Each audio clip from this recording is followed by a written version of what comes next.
On va parler de choc post-traumatique.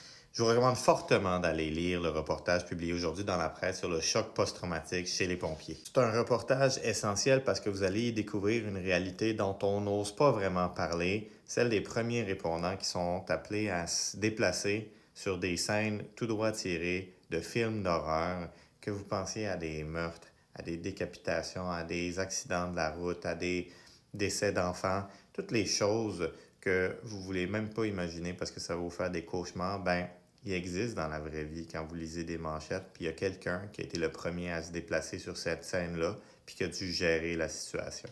C'est aussi une réalité dont on n'ose pas parler parce que, ben, non, je suis correct, ça fait partie de la job.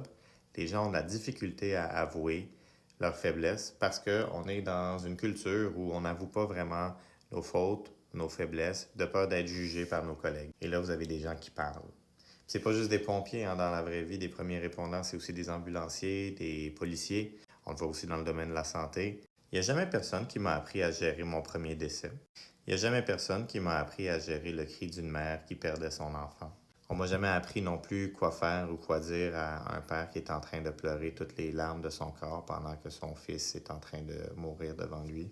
Gérer des erreurs, des complications, le côté humain, ça non plus, on n'en parle pas vraiment.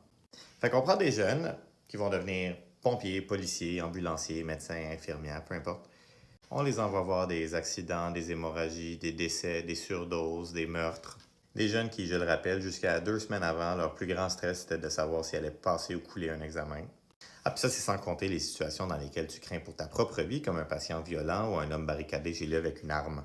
Comment on en est venu à accepter un système qui se dit ces gens-là vont apprendre sur le tas, ils n'ont pas besoin de formation sur le côté émotif. Demandez-vous pas pourquoi il y a autant de chocs post-traumatiques. Puis quand tu regardes ça froidement, ben, je pense qu'on l'a échappé.